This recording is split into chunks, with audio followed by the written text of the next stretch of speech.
the University of Missouri Columbia. Received his PhD from Johns Hopkins, so Eric, nice one. We're really excited about that. He's been on the faculty at the University of Missouri since 2004. We'll be talking a little bit about tri-state district geology. I'll hand it over. I'm going to try this remote mic. Is that working? Is that coming through? No. We'll go with this. I'm going to hold this. I'm going to want to turn around a lot, refer to my slides. Well, thank you. Good to be here. It's my first time coming to this conference, and pleasure to be here. I learned about it at another conference. People were there that are here as well, and thank you for letting me know and inviting me here to be here today. So what I'd like to do today is highlight some of the geology of the tri-state district with a view towards understanding how those geological characteristics led to its formation. So the first thing I'd say about tri-state is that it's an example, one of the world's, I'd say, premier examples of so-called Mississippi Valley type mineralization. And this class of deposits is characterized by several diagnostic features. So for one thing, they're characterized by a relatively simple mineralogy consisting of sphalerite and galena, and some deposits barite and fluorite. Other sulfide minerals that are often important are chalcopyrite and pyrite and marcasite. And then there are also non-economic minerals that are typically in these types of deposits: dolomite, calcite, and quartz. They tend to be hosted in what we call platform carbonates, so limestones and dolomites that form unstable protonic interiors of continents. And the mineralization tends to post-date or be younger than the rocks in which they're contained. And finally, another characteristic of them is that they seem to have precipitated from saline groundwater, so basically sedimentary basal brines. Temperatures typically in the range of 100 to 150 degrees C. Mississippi Valley type deposits as a class are important global sources of lead and zinc. One of the main sources. Globally, we account for about 20% of our lead and zinc production.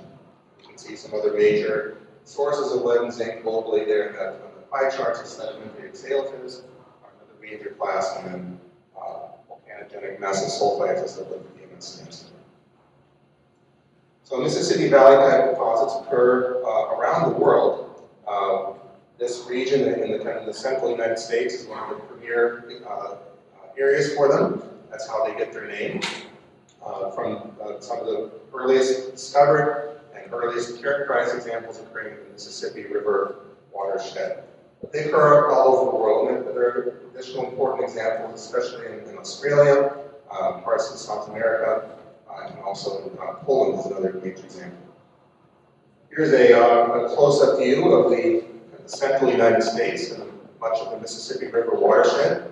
You can see the distribution of major deposits there. Here's my pointer.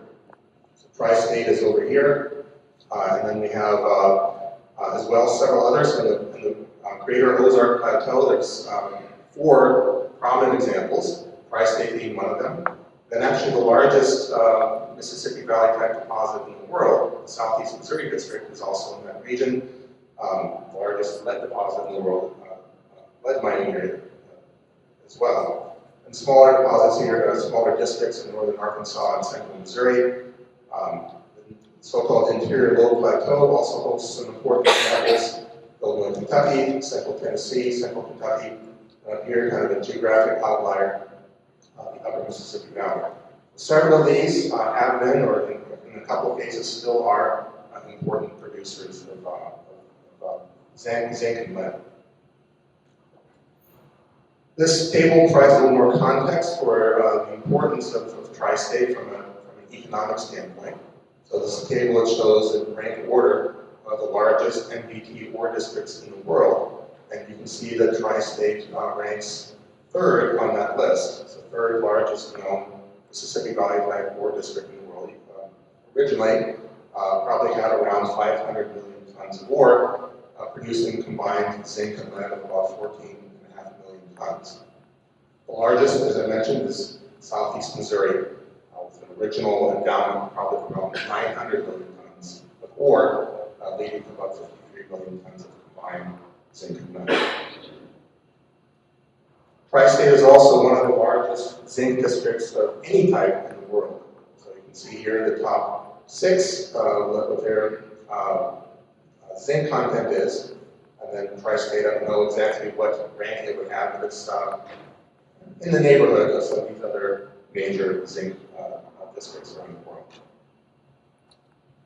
So for me, one of my main interests is ore deposits, and particularly sediment-hosted base metal deposits. And I've done quite a bit of work over my career on Mississippi Valley-type deposits, including some time working on the Tri-State district. And when I look at ore deposits, one of the questions you ask me is what made that deposit form in this location? Well, ore deposits are special and relatively rare as well. You don't find them just everywhere. And so there's something special had to have happened, especially for a giant ore district like Tri-State. There had to have been some convergence of geological features, of fluid flow, solute transporting heat that allow these immense concentrations and masses of metals to accumulate in that location. And so that, to me, is one of the questions. And so I'll be talking about next are some of the key geological features, I would say, of Tri-State, and try to understand how that as well into the formation. First thing I just want to show is the rocks in which the Tri-State district is hosted. So this is a general stratigraphic column for the Ozark Plateau, and it shows the intervals, stratigraphic intervals, over which various central U.S. MBT deposits are located. And Tri-State is found in these Mississippian formations, the Warsaw and Keokuk formations, which collectively are sometimes referred to as the Boone Formation. And it's Mississippian in age, so about 340 million years ago when this rocks formed. Tri-State, like all the other MBT districts in the central U.S., are rocks in which they're hosted are part of larger regional aquifers. MBT deposits tend to form in regional aquifers that promote more rapid fluid flow and therefore also solute transport. In the case of Tri-State, that's the Springfield Plateau aquifer. Warsaw and Keokuk formations are basically cherty limestones, limey, fine-grained deposits that actually aren't that permeable regionally, but locally within the district are. I'll talk about that more in just a moment. Some further observations we can make, we can draw from this map here. So this is a map of the district, the Tri-State district. And the first thing we'll see is these red shapes here represent individual ore bodies. So the district is a collection of numerous ore bodies. We talked with some of the previous speakers have noted these already. And so those are shown here. A couple of the things we notice, this green unit is called the Ozark Confining Unit. And that's a major regional aquifer that directly underlies the Springfield Plateau aquifer, which hosts the Tri-State ores.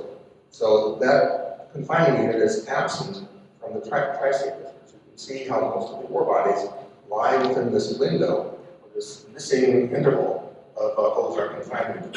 That may have some genetic significance we'll come back to in just a moment. The second thing is that if you look carefully, you can see that these red splotches, these ore bodies, are aligned with these lines here, these dashed lines, which represent the axes of folds, either synclines or anticlines, either upturn folds or downturn folds. So the ore bodies tend to be aligned with those. When we look at those structures, what we see is that they are formed from deeper seated faults that extend all the way down, based on the data we have, as far down as the basement, so through a huge interval of rock. And so as movement happened along those faults, that caused deformation in the upper reaches of that stratigraphic interval and led to the folding or fold to various kinds. So basically the faults created either horse or graben structures, or blocks of rocks were either dropped down or raised up, folding the overlying rocks accordingly. So the association of the ores with these faults that led to these folds in the upper stratigraphic intervals is another clue in terms of what's going on in terms of forming these faults. So that's actually my fourth point here. I should cover this already in the previous slide, but here's just a close-up view of some of these structures with which the ore bodies are associated. So here is an example of a graben structure bounded by two normal faults, and this middle block of rock dropped down due to the movement. And so these faults, the other point is that these faults are very deep-seated. Many of them reach all the way down to the basement. And another further important observation there is that those faults, in many cases, have mineralization that extends well below the Warsaw and Keokuk formations, suggesting that fluids rose from depth along those faults and then entered the Warsaw and Keokuk formations at shallower levels. Now, another important observation here that starts to build on that observation, this idea that the fluids came from deep in the stratigraphic section, had contact with the basement, comes from lead isotopes. I won't get too much into the weeds of this here, but this black area here represents the lead isotope compositions of tri-state ore, and is plotted in reference to a lead isotope evolution model that basically expresses how the composition, the lead isotope composition of the Earth's crust changes over time based on different initial lead and uranium and thorium ratios. So the point is that the main point is that these lead isotope compositions in tri-state and southeast Missouri, and really all the MBT deposits in the central U.S. we've looked at, have a very radiogenic lead, meaning that they're lead that have sourced from rocks that were very rich in uranium and thorium. And that corresponds with what you'd expect from granitic basement rocks, like we have underlying the tri-state district, and for that matter, much of the mid-continent. So the interpretation is that the lead that is in tri-state came from basement rocks that underlie the district. How did lead travel that far? From way down here, all the way up here, it traversed the faults, which were pathways for fluids from those deep areas to the shallower levels. Okay, so let's continue. We'll come back and try to synthesize those observations with some other observations we're going to make. So another interesting observation about the tri-state ore is that the ore bodies in many cases are laterally zoned with respect to their mineralogy and also the textures. So here is a cross-section of an ore body from tri-state. Most of the mineralization is within a subset of the Keokuk formation called the M bed. So that's what's shown here. It's the neighboring beds called the L and the N. So here are faults on the boundary of this central area. This is the dolomite core. And so that is surrounded by breccias, areas of broken up, rubbly rock that are very porous and permeable.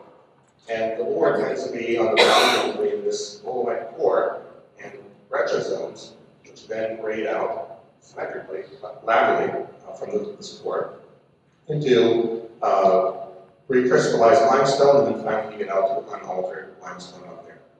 So there is a kind of a lateral zonation, and that's also consistent with fluids having risen from depth up along faults here, and then spread laterally in either direction, basically behaving the same chemically as they move outward from their source faults into the surrounding rocks. Now, there's another interesting observation we can make. We can actually study those ancient fluids, those ancient ore fluids that form tri-state and other ore bodies, by looking at or by studying features called fluid inclusions. So I'll come back in just a moment to talk a little more about what fluid inclusions are. But basically, in short, they are little bits of water, whatever fluid, precipitated that mineral that get trapped in the mineral. Okay, so those provide actual physical records of an ancient fluid that has long ago otherwise been recycled through the Earth's crust countless times as long gone. But in many cases, bits of that fluid can get trapped in minerals that are precipitated in the fluids, and we can study those. We get all sorts of interesting information, such as their chemical composition. And when we do that, one of the things we look at is we characterize the chemical composition, and in this case, I'm showing here the calcium-magnesium ratio of the fluids, the ore fluids, trapped as little fluid inclusions in ore minerals. And they have calcium-magnesium ratios that are low, which means that those fluids would be dolomitizing, meaning that if those fluids came into contact with any limestone, they would convert it to dolomite. Just exactly what we see here when we look at this cross-section. Remember, the Warsaw and Calley-type formations regionally are limestones, but locally, where the ore bodies form, we see conversion of limestone to dolomite. So that fits with what we see the nature of the fluids is that form these deposits. Here's just a couple slides that show a little more clearly what fluid inclusions are. So these are photomicrographs. So here's a large fluid inclusion trapped in the dolomite. You can see a vapor bubble there. And the rest of that in there is liquid water. And here's a field of smaller fluid inclusions in sphalerite. And so from these, a lot of the work that I've done over the years with students involves studying these fluid inclusions, which gives us information about the temperature, the ore fluid, its pressure, its density, and also its chemical composition. So we have that information, we can then go a long ways in terms of piecing together and the processes that were involved in forming a work method. All right, the seventh observation, we have 13, by the way, so in case you're counting, it won't prove to be an unlucky number to cover, but seventh observation, so we go back to this embed that is present within the Calley-type formation that's located right here. It's probably hard for you to see. Again, that's the main host, that horizon that hosts more ore than any other horizon in the Tri-State District. And so there's some interesting things about that. So if you look carefully, you might see a little wiggly line on top of that embed. Geology that represents an unconformity, which means lost time in the geologic record, which usually happens when a rock unit is exposed at the Earth's surface, at the land surface, and erosional forces then wear away both the line rock and in this case some of the rock itself, some of the embed gets eroded away. So we see that throughout the Tri-State District that the embed in areas of ore is highly thinned, meaning it's undergone dissolution by water.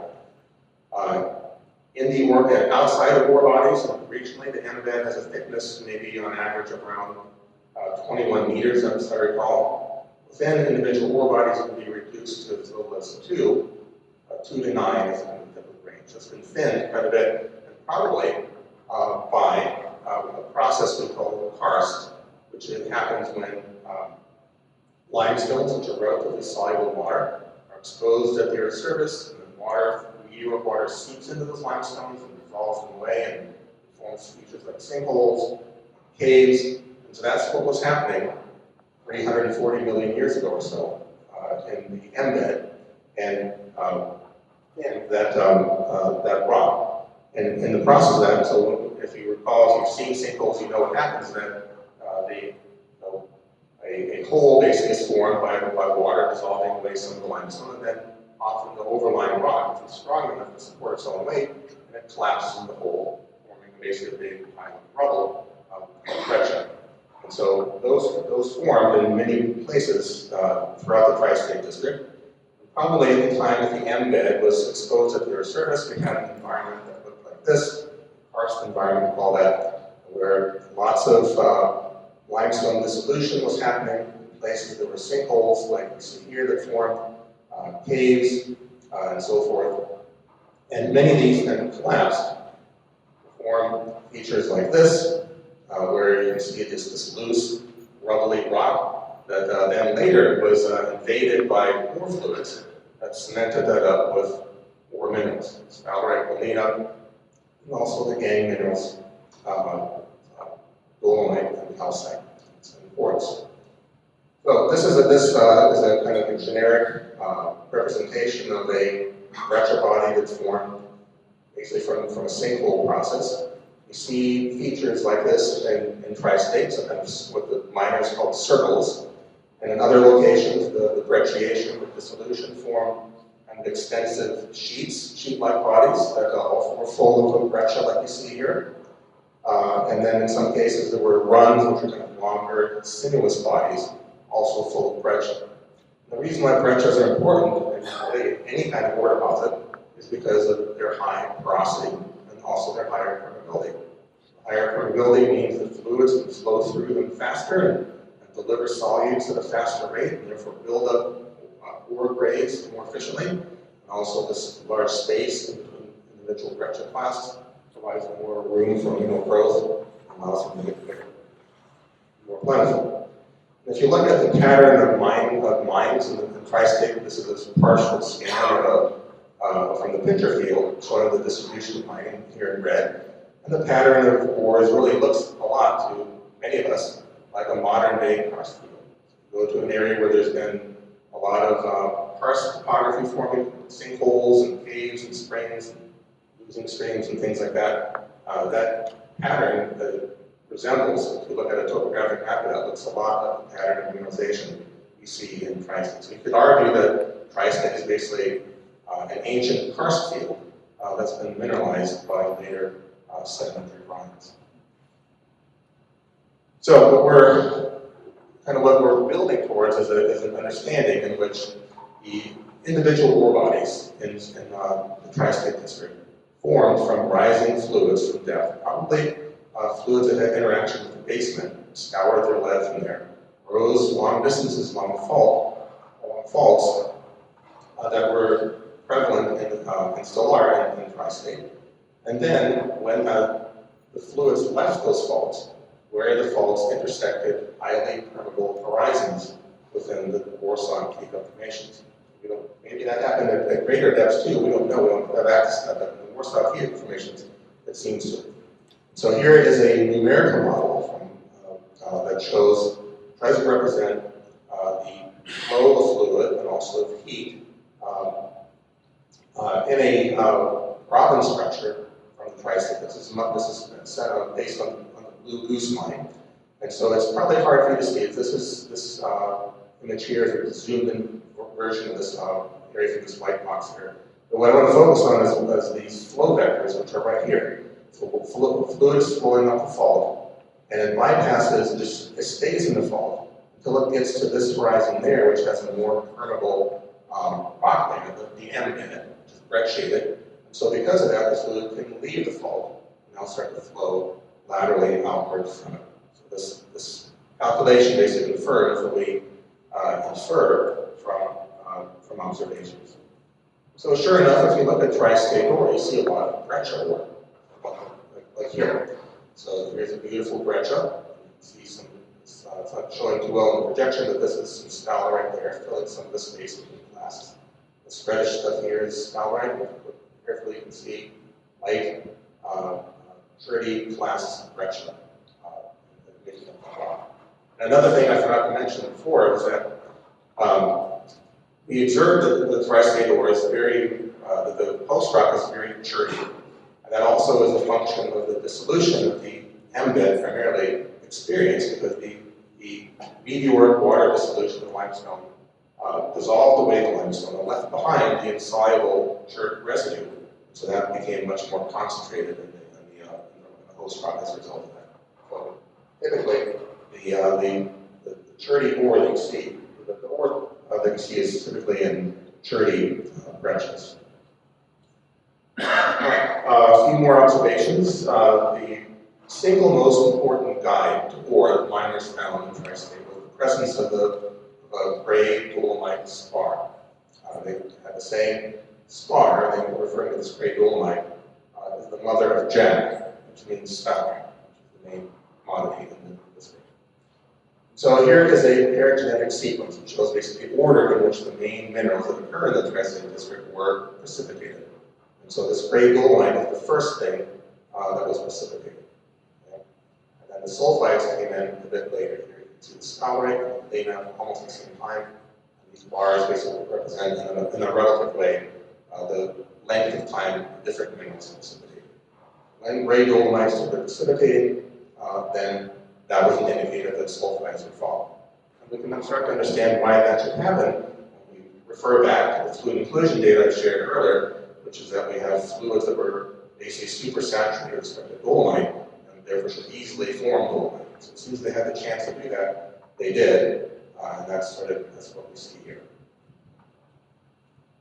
There's also, just as an aside, I happen to like this phase, so I mentioned that there's a striking pink dolomite spar as well. That's very characteristic of this district, but a less reliable indicator of ore. You can find pink dolomite, and it's less of a chance to be ore than there is if you find the gray dolomite. And that pink dolomite occurs here. So it's unclear what its origin is. It may be recrystallized gray dolomite. Now, another really important guide for ore, another feature, geologic feature with which the ore is closely associated, is jasperoid. Jasperoid is basically a silica-rich phase that in tri-state tends to be dark. You see, it's all this dark stuff here between these white breccia classes is jasperoid. And notice all this red in here, that's sphalerite. Notice how the sphalerite is in the black part, the jasperoid, not the white part of the chert. Okay? The dark gray and black color of the jasperoid comes from finely disseminated petroleum that's within the jasperoid. Okay? That is potentially important from a genetic perspective because petroleum could have served as a source of sulfur for the ore. The sphalerite and gleam are metal sulfide minerals, so we need metals as well as sulfur to form them. Petroleum could have served as a direct source of the sulfur. And if it's concentrated in this dark rock and the white rock, that would help explain why a metal-bearing fluid would have precipitated sphalerite in the jasperoid, not in the chert. Another option is that the petroleum served as a reductant for sulfate that might have been transported with the metals. And then that sulfate was converted to sulfide, and that initiated sulfide precipitation. So just to reinforce the importance of the jasperoid, so here's another ore. These are a little bit washed out in this projection, but here is the jasperoid, this is the chert, and this is supposed to be reddish in color, but that's all sphalerite. Notice again how it's concentrated within the jasperoid plate. Now, there's some support that the petroleum may have served as the source of sulfur from sulfur isotopes. So this is a plot that shows sulfur isotope values for some ore from the picture field. This is actually from the Southeast Missouri district in the Buick mine. And the striking thing about the picture field sulfur isotope composition is how low their delta S34 values. In other words, the sulfur from there is isotopically very light. That coincides with an organic matter source of sulfur, because organic sulfur tends to be isotopically light. In other words, has low delta S34 values. In contrast, all the other MBT deposits that I know of in the mid-continent have more wide-ranging delta S34 values, including some really high numbers that we see here in the Buick mine from South Missouri, which suggests a seawater sulfate origin for the sulfur. So, organic matter sulfur is not the only explanation for these low values, but also originated as seawater sulfate, where the basically had an open reservoir of sulfur and reduction sign. So we can't say conclusively that this proves that the sulfur came from the petroleum, but it fits with that option. But speaking of petroleum, the tri-state district, like many MBT districts, is associated with it. And we can see evidence of petroleum in rocks like here. So this is some bitumen that's in this rock sample here. There are seeps that are reported from Tar Creek, petroleum seeps from Tar Creek in Oklahoma. And then we also see sometimes petroleum fluid inclusions in the ores. We also see methane. It's another hydrocarbon, so basically natural gas. We see that in fluid inclusions from tri-state as well. So this is a plot here that shows data from tri-state as well as other Ozark and MBT districts. And so 200 to 400 ppm, what does that mean? Well, it means that if you plot that value versus the concentration of carbon dioxide in fluid inclusions, that methane to CO2 ratio puts you in a reducing field, meaning that this is the field in which H2S will be stable, not sulfate. So it fits with what we were saying earlier, but it also has some implications for precipitation mechanisms we'll get back to in just a couple slides. All right, so some final observations here. So another important observation, I haven't mentioned this yet, but is the age of the deposits. The Mississippi Valley type deposits are hard to date. There has been some success in dating them using paleomagnetism and also radiometric dating of calcites. And the dates that people have come up with is basically Pennsylvanian Permian age. Remember, the host rocks are Mississippi. Pennsylvania, we're looking at like 280 million years ago, about 60 million years younger than the 340 million year old host rocks. So the paradigm, I would say, that's emerged over the last 3 or 4 decades has been that all of the NDT deposits in the central U.S. are genetically related to the Allegheny Washita orogeny, which is resulted from the basic assembly of Pangea in the late Paleozoic. So here we saw this image in earlier talk, Blair, I guess, I think it was. This is a paleogeographic map from the lake of Pennsylvania. This is North America here. This is South America. This is Africa. So when those continents collided with North America, it led to a mountain building episode on the Appalachian chain that wrapped around here in the southeastern US. And this area is called the Washita orogeny. Here is called the Allegheny orogeny. And that mountain building event would have triggered a regional fluid flow event that led to the formation of all of these empty deposits. All of them were dated to be about that age. So the idea is that due to this collision, that would have created uplift, which would have created topographic gradients that would have driven groundwater flow. The basic mechanism is summarized in this diagram here. So this is a sequence of events. So this is early on when the collision first happens. There's stacking basically of rock mass along the plate boundary, which is now the southeastern margin of the US, thickening the lithosphere there. And as that lithosphere is thickened, it flexes, it depresses the lithosphere downward, creating a downward slope like you see here. This would have been horizontal at first. Now the lithosphere is bending down, and so that creates a lot of accommodation space to receive sediments shed from the weathering of these highlands in the Washita Mountains. So these highlands erode and shed sediments into this basin called the Appold Basin. Over time, erosion starts to win out over uplift, and this mass is decreased. And so as this mass decreases, then the lithosphere, which is elastic, starts to rebound. And as it does, it uplifts the Arkoma Basin, Foreland Basin, and then creates the topographic gradient across it, which then drives fluid flow.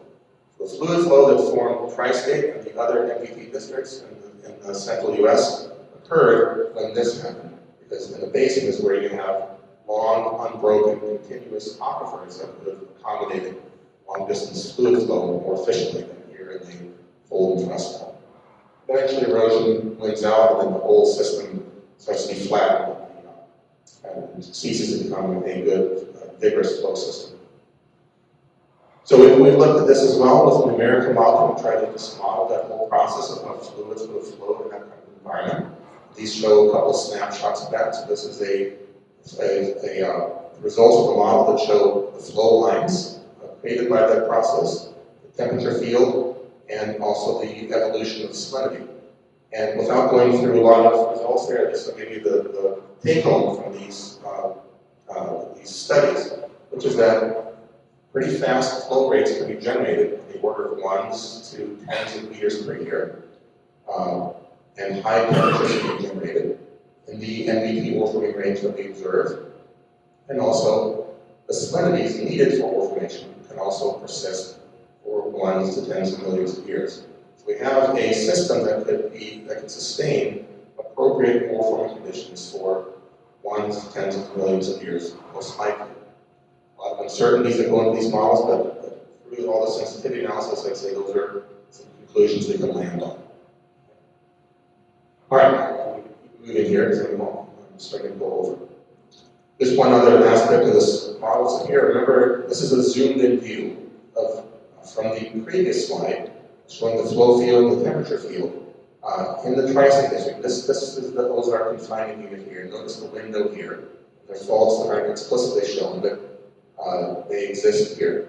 And so what I want to show here is that if you look carefully, you can see these flow vectors can bend up, take advantage of that gap in the Ozark confining unit, and then enter the ore hosts, which are here.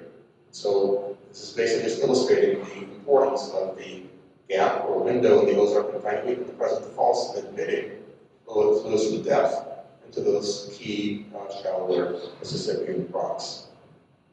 All right, the last couple things I just want to talk about are the further aspects of the composition of the ore fluids. And one of them is that the fluids seem to have been very metal rich, or at least some of them were. This is a plot that shows lead concentration in fluid inclusions from several different Ozark NPT districts, including from trace NPT occurrences. Tri-State is over here. So the first thing you see is there's a huge range of lead concentrations, but some of them are very high, over 1,000 ppm. For reference, when we look at modern sedimentary brines, we never see lead concentrations more than about 100 ppm. So these fluids that form Tri-State and other NPT districts could have been very enriched at least in lead, and therefore possibly other metals, by a factor of 10 or more. That helps us understand why you might have a ore deposit there if you have particularly metal-rich fluids circulating through it. That would make that easier to accomplish. All right, a couple of last things here, precipitation mechanism. So in the study of NPT deposits, there are basically three broad classes of precipitation mechanism. Chemical/geological processes that happen to trigger the formation of the ore. One is a model where metals and sulfur are transported together. The sulfur becomes sulfide. I put this in a pale font because we can rule that out. Because if we had metal concentrations as high as thousands of ppm, we can't put enough sulfide in the fluid at the same time to make an ore body in a geologically reasonable period of time. So cross that option out. Sulfate reduction model, in which metals and sulfate are transported together. Then you hit some kind of a reductant at the ore body that converts the sulfate to sulfide. That precipitates, causes the ore to precipitate. All the overall reducing conditions that the methane inclusions tell us make this one seem less likely. The one that seems most likely is the third one, that's what we call the mixing model, in which a metal-bearing fluid mixed with a separate sulfide-bearing fluid. And that mixture led to supersaturation of the sulfide minerals and their formation. So here would be kind of a genetic synthesis of how that might have worked. So at depth, this is not the scale. Metal-bearing fluids that have interact with the basement rose along faults through the huge carbonate succession of the central U.S. And in the case of Tri-State, entered the embed. And that embed is at least partially brecciated, so that's what this represents here. That brecciation and high porosity permeability allowed the fluids to leave the fault and spread out diagonally, first forming dolomite and sulfide ore around that. So that's basically in a nutshell what the process would be. So to conclude the summarize real briefly, so the Tri-State district is special. It's a huge, we'll call it world-class ore district, third largest NPT district in the world. You see a clear association of ore with faults, expressed as folds at shallow depths, with karst breccias. Hydrocarbons are prevalent in the district and probably played a role in their formation. The ore is temporally associated with the Allegheny and Washita orogeny, and that orogeny could have generated a vigorous topography-driven flow system that can explain the origin of the ores. It seems like the fluids may have been, at least some of them, anomalously metal-rich, and then a mixing between that metal-rich fluid and a local sulfide-rich fluid in the district in the most viable mechanism for forming the ores. All right, that's all I have to share with you. Thank you.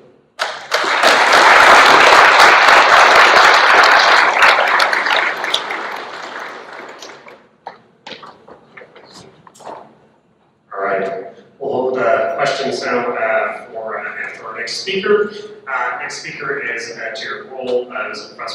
State, University of Missouri, Columbia, and I will save lots of introduction, mostly just to say that the most important part is that one of Roll's books, Poor Man's Fortune, won the Clark C. Spence Award from the Mining History Association.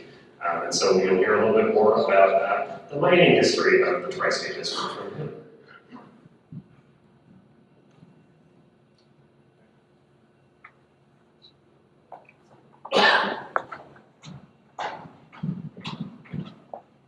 Thank you. Thank you, Brian. Thank you, everyone. How are we feeling? Feeling okay? All right, I know that lunch approaches. I don't want to give cause for another Pittsburgh riot. So I'm going to try to get through this overview of the development of the Tri-State District from its origins in the 1840s, 1850s, through the 1960s. That's a lot. You're going to hear more from me tomorrow, and I want to leave some time for questions for Martin for his great talk, as well as mine. I'm happy to be in Pittsburgh. The last time I spoke in this building, I was a freshman in high school at an English fair in 1993, so it's good to be back. Okay.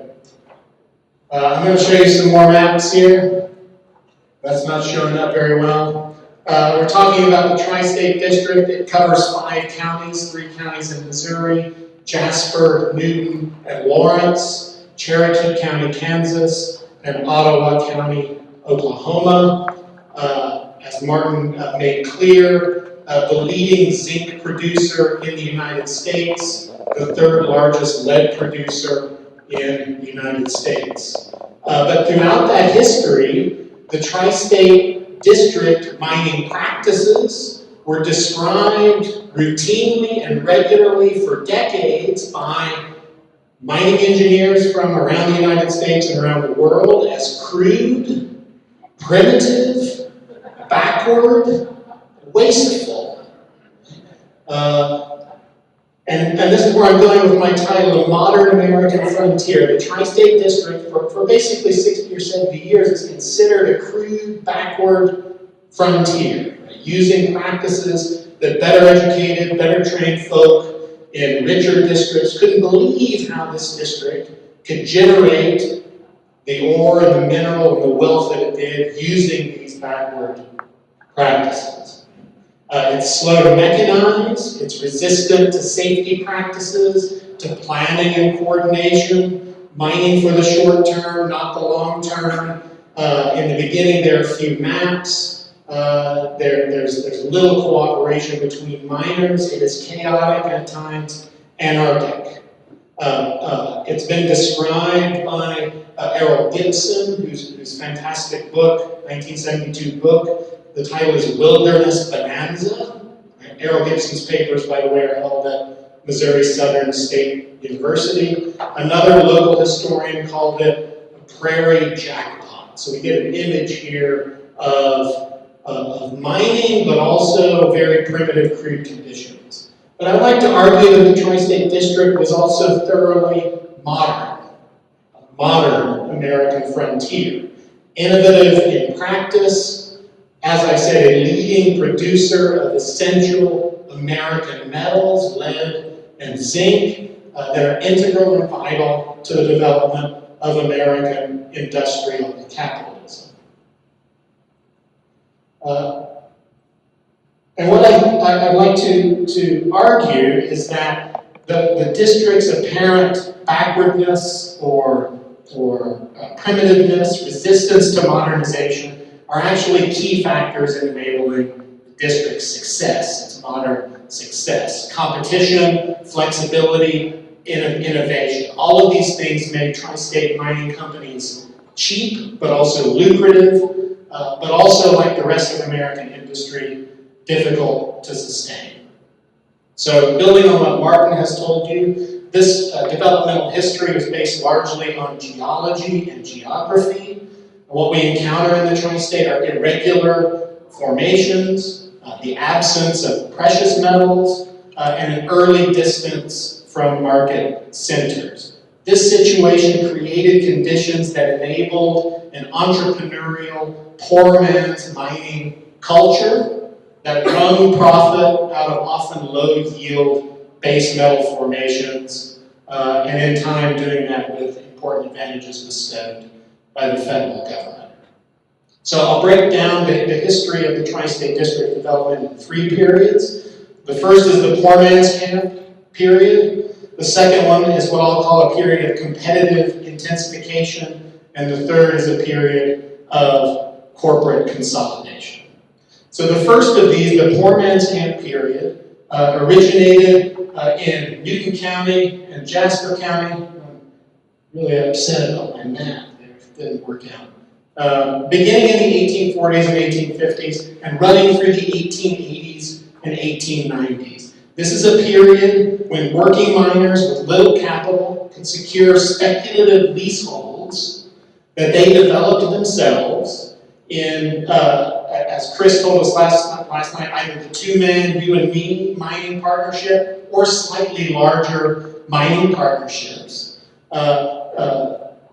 Digging their own mines, working the mines, with the expectation of making considerable profit for themselves as owner-operators. This begins in the 1850s and 1860s, and what I think is really remarkable is that this period lasts really 40 years of competitive, accessible owner-operator mining, during which Tri-State miners produced $36 million worth of zinc and lead in small owner-operator outfits, by and large. So to begin, the first settlers, American settlers to the region in the 1830s and 1840s encounter surface deposits of galena, usually by hitting them with a plow, other times by encountering surface diggings that have been done by, did I lose that? All right. I don't know. Is that working? No? Yeah, it's working? Okay. Surface deposits left by the Osage, usually along the course of area creeks and streams, right? So early settlers discover these, begin either moving the galena out of the way of their plow, developing their own mines.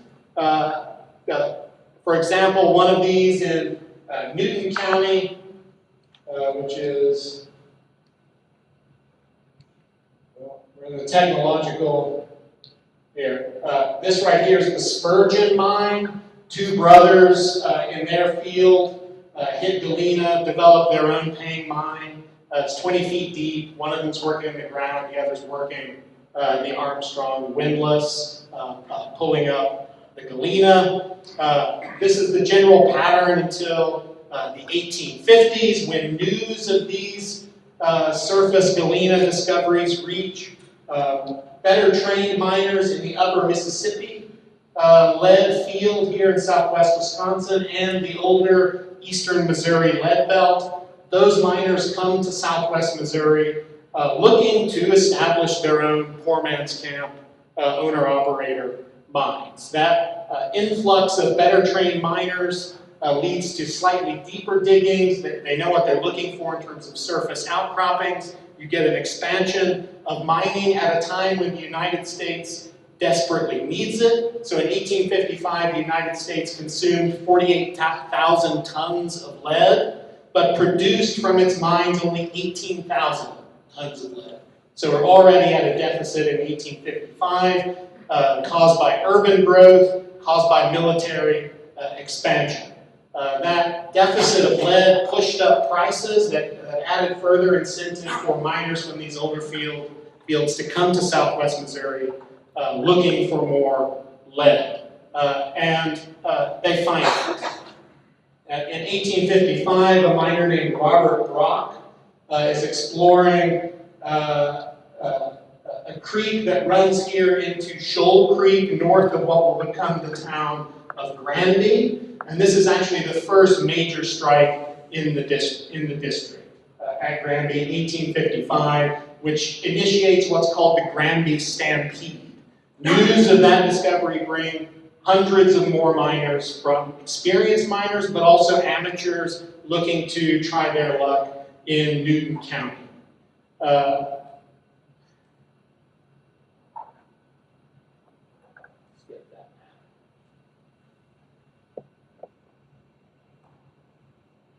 There we go.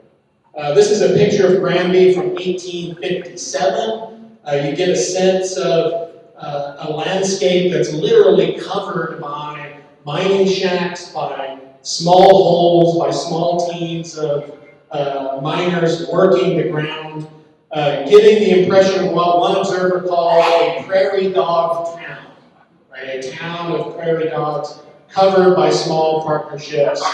That by 1860 is producing a significant amount of lead that is now being sold to a local smelter, the Blow and Kennett Lead Company. These are key players in St. Louis lead manufacturing, have bought land leases and land tracts in southwest Missouri earlier in the 1850s because they know that there's a Pacific Railroad route planned to run from St. Louis to the western border of Missouri that would run right through Newton County into what was then Indian Territory. The railroad doesn't reach this area until 1871, but they know it's coming because Ferdinand Kennett, his brother, is the governor of Missouri.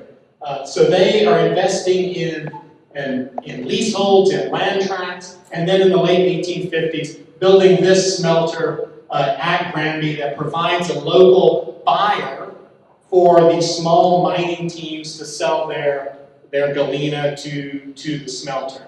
In terms of shipments, they're still largely shipping lead along rivers, which in southwest Missouri run west before they eventually hit rivers that run south or east. So they're shipping lead by river west to meet up eventually with the Arkansas River, then back to the Mississippi, then to New Orleans, then to East Coast ports. That's before the railroad arrives in the region in the 1870s.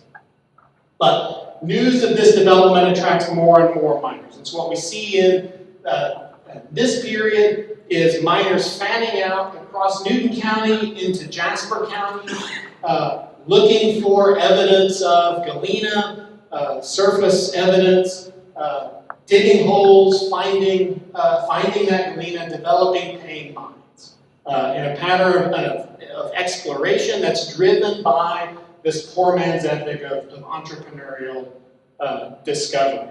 That ultimately, by 1871, leads us to the big discovery in Joplin that Chris was telling us last night about by Moffett and Sargent along the banks of Joplin Creek. That's the richest yet. That gives rise to the city of Joplin, surpassing Granby in its production of lead, and making this really now a two-centered lead-producing district. In the course of these explorations, miners are hitting significant amounts of sphalerite, right, of zinc ore. But they don't have any means to smelt the zinc ore or anyone to sell it to until the 1870s, when zinc smelters are opened in suburban St. Louis and western Illinois, and then ultimately in 1873 in Weir, Kansas, when the Chicago Zinc and Mining Company opens the first zinc smelter in Kansas, turning what had been a waste rock suddenly into an increasingly lucrative and valuable commodity. So a local market for zinc ore picks up in the 1870s. Prices continue to surge through the 1890s. So zinc ore prices go up an unbroken stretch of growth for 20 years that allows local miners to weather both the Great Depression of the 1870s, which began in 1873, and the periodic economic disruptions of the 1880s. So at a time when other industrial areas in the United States are suffering, including coal mining districts, the zinc miners in southwest Missouri are just finding more and more prosperity. And all of that's discovered by their entrepreneurial exploration and digging and development, mining for themselves.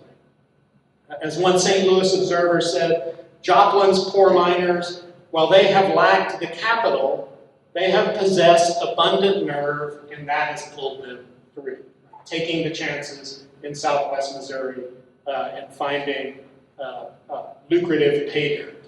That process of expansion continues. It produces the discoveries of zinc ore in Galena, Kansas in 1877, further elaboration of the Joplin area in the 1870s and the 1880s. But still, these are primitive-looking places. Just like the prairie dog town of the 1850s, Joplin, a new zinc center called Webb City, are called by observers strange and confused looking. That's a strange and confused, distinctive for the ugliness of the abodes. That's 1879. But still, they're in the period of an extended zinc boom. Right? Prices are going up. We may live in ugly houses. We may live in a confused, chaotic wasteland. But we are making money, and you're not making money. Right? But we are still making money. But it's that zinc boom in the 1880s that really starts to bring the poor man's camp period to an end. Mining goes deeper in the 1880s. Getting into the sheet ground deposits that Martin's talking about. These are mainly east of Joplin from Webb City, running to the southeast in a formation that's often called the 11 o'clock formation, because it looks like 11 o'clock on the clock. But these formations are a little bit deeper, need a little bit more intensification of means, can't really be reached anymore, or the volume of ore that needs to be brought up can't be processed by an Armstrong windlass. You need to put a horse on hoister. Maybe even if you've got a little extra money, you'll invest in a steam engine, get a steam engine hoist. But it's worth it because zinc prices are rising. 1876, zinc ore selling for $14 a ton. 1886, $21.50 a ton. By 1886, the Joplin district, that is now known, we've gone from the Granby district to the Joplin district, is producing 75,000 tons of zinc ore, a tenfold increase in a decade.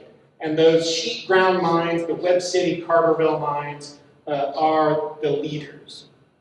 But still, this is a very hyper-competitive, undercapitalized situation. Still considered crude and backward by increasingly professional mining engineers. One says he marvels at how the zinc mines work on a very cheap plan, right? Using horsepower, like literal horsepower, some with small steam-powered hoists. But in the sheet ground, you need to bring up 25 tons of base ore to get out 1 ton of zinc spelter, so about 4% yield. And that's not done underground with any kind of mechanized operations. It's done with human power. So these companies are hiring more and more wage workers to work in the ground, moving the rock that's blasted out to be hoisted up to the surface and milled. So we see a growing ranks of wage workers in the 1880s and 1890s, really dramatically changing the poor man's camp ethic that had governed the district until that point. But still, these mines are relatively small in terms of workforce. So in Webb City, the biggest mines are employing 24 to 28 wage workers at a time in the 1890s. Relatively small in the grand scheme of things. And they are dangerous. The mining is considered sloppy by outside engineers. We have mining companies working fast. Very little money spent on timbering, on roof trimming. As the state inspector of metal mines said in 1887, working the mine for immediate profit regardless of the future. So those mines bring to an end. Here we get a look at small-scale zinc mining in Jasper County. This is the Chipwood Hollow zinc field in the 1880s in Joplin. This was just about a quarter of a mile north of Schifferdecker Park, where we had our lovely banquet last night. That's what that looked like. Chipwood Hollow. Here, an even larger zinc mine, the Dividend Mine, 1890s. And then we get into the period after the 20th century, turn of the 20th century, a period of competitive intensification as these zinc mines gradually add more machinery, gradually rely on more and more wage workers. By the late 1890s, zinc is booming, $51 per ton in 1899, in part based on Klondike gold discoveries, war demand in the Spanish-American War in 1898, driving up industrial demand for zinc.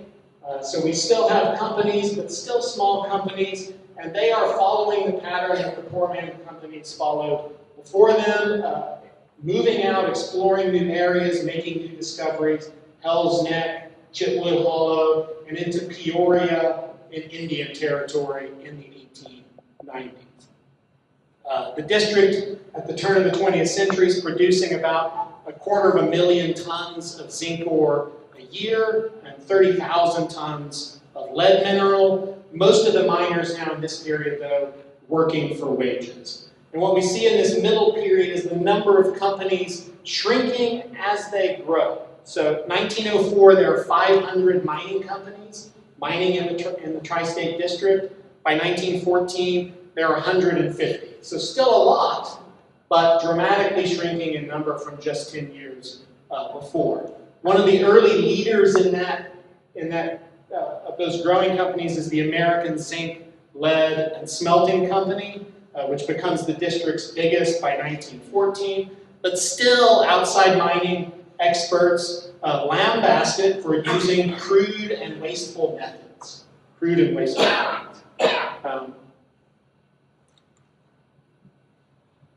One of those crude and wasteful methods for American Zinc is paying shovelers, which we learned about last night. We have a picture here, paying them by a piece rate. So tri-state zinc companies, zinc mining companies, don't mechanize the underground workings. They're hauling up a lot of rock, but they're moving that rock with human beings, shovelers here. And they pay shovelers by the piece rate, paying them by the can, ranging from 4 cents sometimes to 8 cents. And I'm going to talk more about this tomorrow. But the shovelers themselves innovate this practice of piece rate wage work by forcing American Zinc to adjust their piece rate wages on a market-based sliding scale that's pegged to the price of zinc ore. So we see a transference here of kind of poor man's entrepreneurial mindset, seeing kind of lucrative wealth connected to market incentives, but now no longer as owner-operators, but as strictly wage workers who really have no expectation of owning their own mining company in this growing intensification.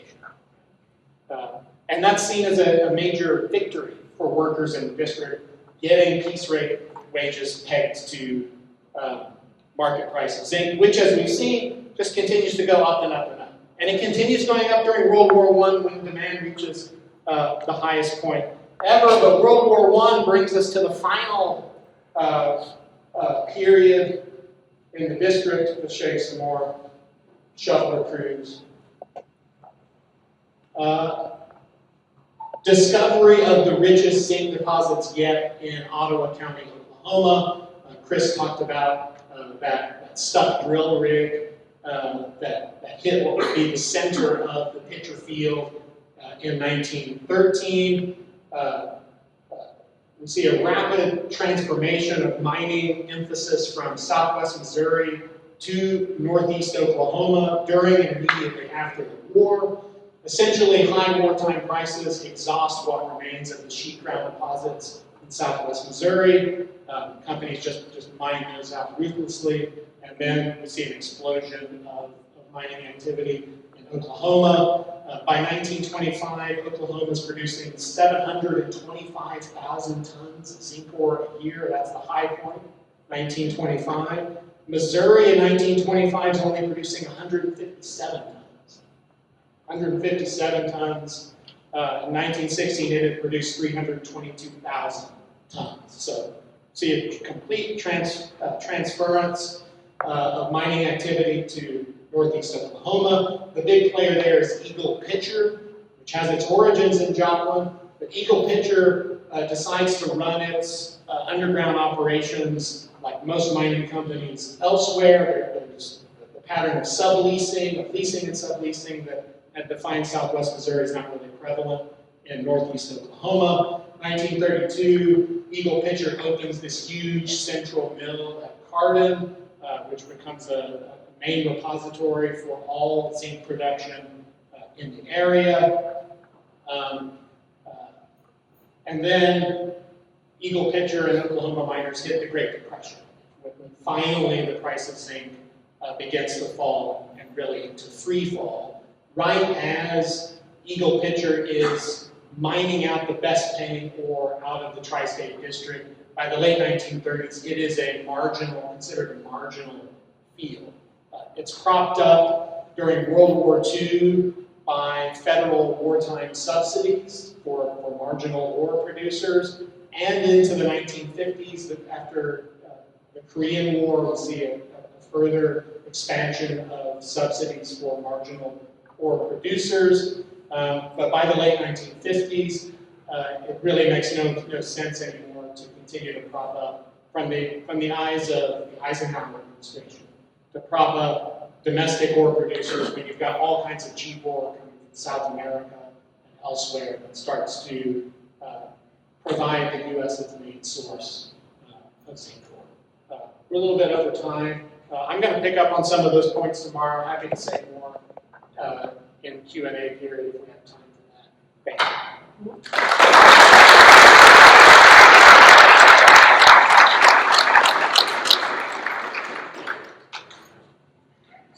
I want to take maybe a couple of minutes here and see if we have any questions here before we have the lunch. Yeah, Paul? Mark, excellent talk. Can you care to speculate why the drawings are so much more metal rich than normal? That seems to be the big driver in creating, the third largest MPT district in the world seems to be the brines. And so that comes down to the basement. And so why is that so much more metal anomalous than other places in the planet? Yeah, that's a good question. We don't know the answer to that very well yet.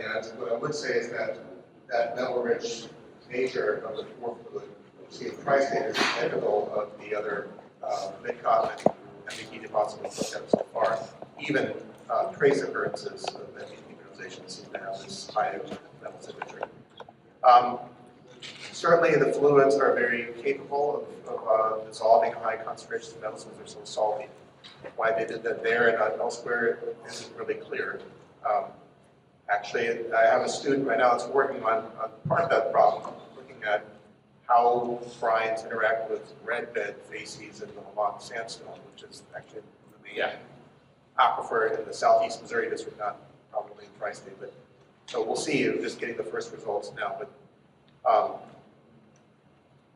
for a long time, the thought has been that the feldspars and the granites would be a good source, but they don't seem to be actually that good after all.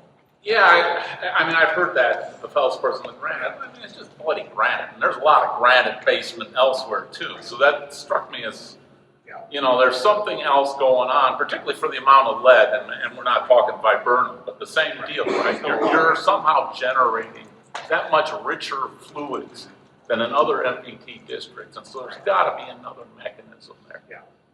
Yeah. Anyhow, well done. Yeah, it's a good question. One more question, maybe? Well, I have two questions. Uh-oh. But I don't know if you address them too. First of all, with these, both the colloid and the metals in the chroma, how much resources, what amount of resources is left of both types of deposits? And secondly, if they're sufficient to go after, what's the holdup in get access to it, getting the materials out, to be able to utilize them? And maybe partly answer that question. So I've looked into that. That's hard question to answer. How much resources left? The best information I've found so far is from a USGS report that suggests there might be maybe 100 million tons more left in the tri-state. What's been mined so far is around 500 million tons. That's quite a bit of ore. That's a pretty respectable amount. I've talked occasionally to, when I've gone to southeast Missouri on field trips, I've talked to people in the mining industry there and said, "Oh, I never thought about putting that in the tri-state," and they always laugh and said, "No, because you would inherit liability for all the environmental degradation that's happened there. That would make it too expensive." So I think the environmental liability is probably preventing any serious consideration of resource lines now. That would have to be dealt with. Okay, that's both coal and environmental. This would be for the zinc and lead. I don't know about the coal. Yeah, I don't know about the coal either, but I know about zinc and lead and pitcher and tri-state. In the 1940s and 1950s, at least, the yield was so low that they actually made most of their money reprocessing chat pile. So making techniques now could do better with deposits in the ground. But in the 40s and 50s, they really stopped. It wasn't right. All right, thank you. All right, I think we're going to call it for now so we can make sure that people get time for lunch.